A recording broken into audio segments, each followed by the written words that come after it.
Welcome to Sinister Heroes. I'm your host, Danny Iniquitous. Thank you for tuning in. Today's episode, we're going to be talking about the undead patron for the Warlock. We just finished off our Undying video last week, so we're going to just go run through all the subclasses for the Warlock because why not jump in with your favorite class? So we're going to be talking about them in sequence. So if you like the content, please like, share, subscribe. We're going to go through all of them, and then we're going to jump through all the other classes as well. So without further ado, let's talk about the undead. Okay, so I just want to point out that we did do an Undying video, and this is the Undead video. There is a difference. There's a lot of flavor and RP elements really for the Undying, and the Undead really kind of scales more towards mechanical uses. So there is a difference. Please check them both out.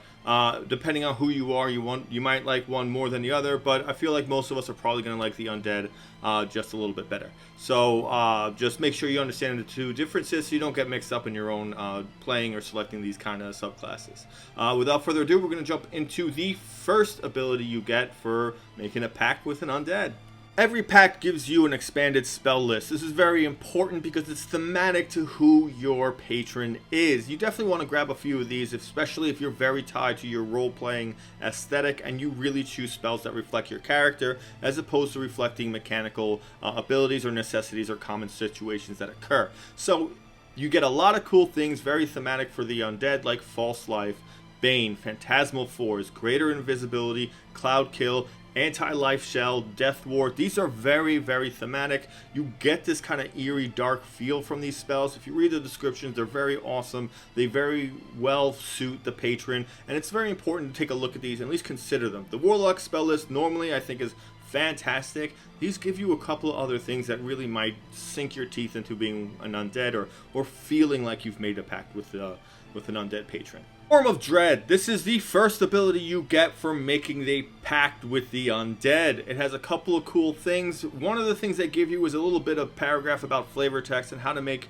this form really take the shape of the power of your patron coming over you, like a visage. Some of them suggest like a crown or like a cape, depending on what it is that your undead patron looks like. Very cool. I like it. It makes you feel that connection with your patron, that it's more than just the deal and what's bestowed to you, but you actually wear your patron. Like it's a constant thing, like a badge of honor or dishonor, depending on what way you decide to play it. You get a couple of abilities with this. First and foremost, you get temporary HP equal to 1d10 plus your Warlock level. This is great because it boosts you up a little bit, makes you a little bit more durable, which is great. Everyone could always use a little bit more HP. My favorite ability about this, and why I think it's so great when it connects with the flavor text, is that if you hit an enemy, you force them to make a wisdom saving throw, and if they fail, they're frightened of you until the end of your next turn. I love the frightened condition. This gets you to do that every turn. It lasts for a minute, and you can use it a number of times equal to your proficiency modifier. It also gives you immunity to the frightened condition. You do only get this back per long rest, so you do have to kind of calculate that in, but constantly inflicting fear is a very cool thing, and looking like your patron and then doing this is a very cool, very thematic way to have it work. Because now you're wearing like the visage of a lich, and now you're attacking them, and that's causing them to shriek in fear of you, and that feels great. That makes you feel like the undead. It's a very, very awesome way to take combat a little bit more roleplay-esque and use a little bit of fun with it. Once you've reached level 6, your undead patron will bestow upon you the Grave Touched ability. This is cool. It has two parts to it. First and foremost is a ribbon ability that makes you feel more like an undead character, kind of like an RP thing. Occasionally it comes up, but very rarely does it. This gives you the ability to no longer need to eat, breathe, or drink, which is great in case you happen to play a game where they take rations and rest and things like that very seriously, because now you no longer need to do those, but you still need to sleep. So if you need to rest, you need to take those proper actions in order to do so. The other part of this ability gets you to replace one of the damage die from an attack that you roll and replace it with necrotic damage. So this is great if you're using like a big AoE spell and you don't like the damage type and you want to switch it to something else. This only happens once per turn, so you want to be strategic in when you pick to choose this. When you're using your Form of Dread, you get to add an additional necrotic damage die when you use this ability. So, you know, if if you're using a spell that deals necrotic damage, this is like leveling that spell up and casting it at a higher spell slot, because you get to add an additional necrotic damage die. And it's the same number of the previous die that was used, so you always feel like you were doing an even stronger version of the spell. This is very cool. It makes you feel like you're just imposing more necrotic power when you're exerting yourself using the full form of Dread, which is your blessed gift from your patron.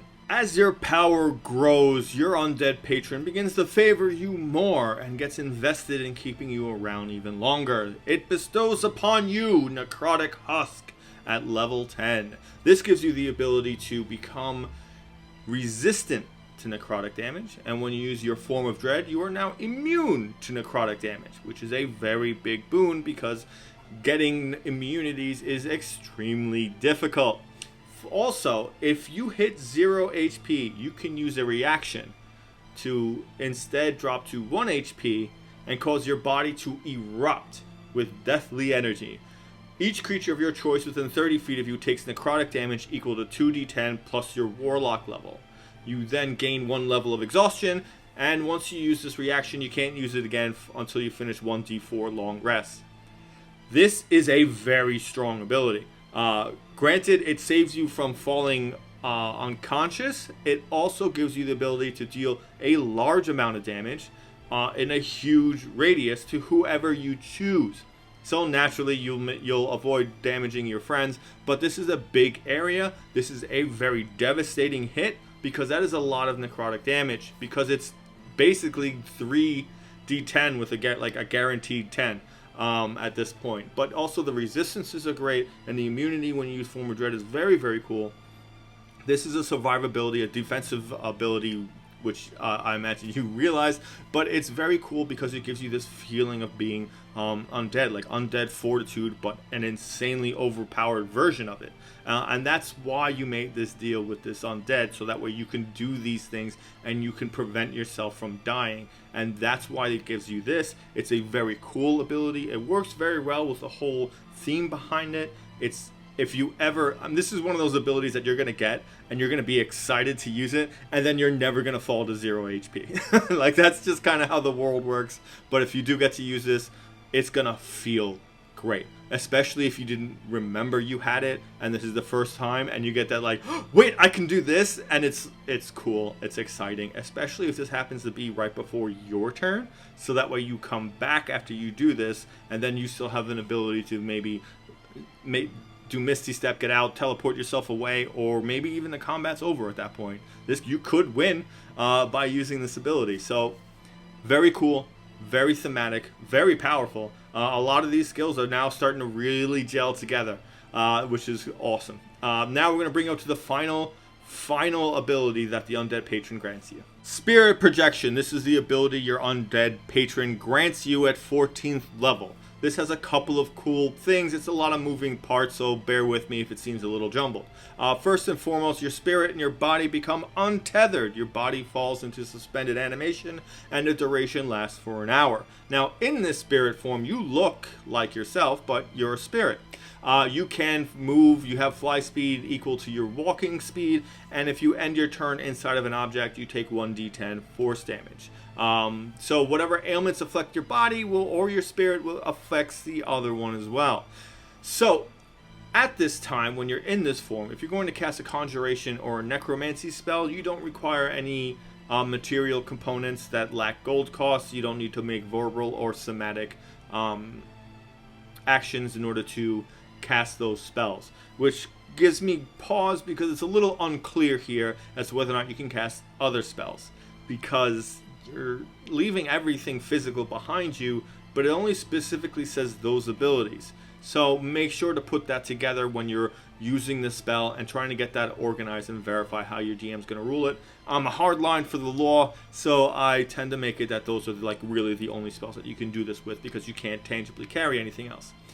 You do get a lot of cool abilities. First and foremost, you get to be resistant to bludgeoning, piercing, and slashing damage, which is great because now you have this great defensive mechanic to you. Also, when you're using your form of Dread, you can regain HP once during each of your turns equal to half the amount of damage you've dealt. Again, you use that with your previous ability and you add them together, the Grave Touched ability, and that way you can just continuously regain HP while you're doing this fight or whatever situation you happen to be in. And you're taking resist damage from bludgeoning, piercing, slashing, so you're very, very tanky at this point. Plus you got additional temporary HP from entering your form of dread. So you're doing a lot here defensively, giving you a lot of survivability. One of the interesting thing about this is at the end of the hour duration, either you teleport to your body or your body teleports to your spirit, which is interesting in case you have to get in and out of some place and only one of you can get through. So it's a cool escape also. It's very interesting. Tactically, what you can do with this is very, very cool. I wouldn't do this in the middle of a combat because I'd probably want my body to be somewhere different from where my spirit is. So just be very mindful of positioning yourself when you're going to use this. And it's a wild ability. If you use this in like a town and had to break into some place, all you had to do was just leave your spirit in the freaking inn or wherever it was and then just run to where you gotta go and then just teleport your body in there. You know, it's crazy what you can do, especially considering there's like really a lot of not real restrictions on how far you have to be, or whether or not this works as if you were concentrating, because clearly you can concentrate on other things. Also, you can only do this once per long rest. That's one of the things about this ability, about this real subclass, is everything's on long rests, which is a little different than the rapid fire short rest Warlock we tend to get normally. The Undead Patron. After going through everything and looking through, I fell in love with this patron, mainly because the undead are so near and dear to my heart that playing this class feels an absolute necessity. I think it's a beautifully done class. Everything from form of dread to grave touch to spirit projection, everything is just so well put together, and it's such a boost to who your character is when you gain these abilities, because they all work well together. They all interact with each other. It's not just, oh, you have this and you have this and you have this. It's kind of like you have this, but now it gets to do this, and now you get better with this, and now you get that, and it works so well as maintaining your focus on just purely this one patron and like this idea that it culminates in these wonderful skills that are just combining to make themselves better. Just this one integral thing, and it all revolves around form of dread, and it feels like form of dread just gets better, and it does because of how everything works in comparison with adding it to those. So that's what feels great about it. Thematically it's cool, the role-playing elements are there. You can really play this out and feel like you've become undead, like you've become this lich's right hand person. Like it's awesome in how well thought out it is and how great it feels. And I don't normally appreciate what brings such a warlock class together as much as I appreciate how well it was done here, where everything works, everything is comparison to each other, everything belongs together. And it eliminates this need to really go on into, like, you don't want to be an undead patron and then multi-class into something else, because you want to maintain all these abilities, and you want to get these things because they all add on to your already great abilities that you got just from making this pact.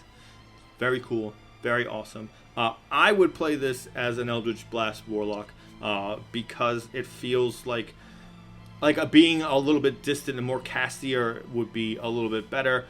Because you're undead, you want to maintain this visage, and the further you are away from an enemy when they are frightened, the more impactful the frightened condition is, and I want that happening constantly. I want everything in fear of me, and I want undead at my side. So I'm definitely going to be animating some dead with this. It's very cool. I'd probably go Book of Shadows just because I really want the Ritual Phantom Steed, because who doesn't want to ride in on an undead horse with a couple of zombies wearing the visage of an undead patron? If you like any of this stuff, if you've made it this far, please, please, please like, share, and subscribe so we can keep producing this content. And again, very, very grateful for you guys for giving the Spooky Kid a chance.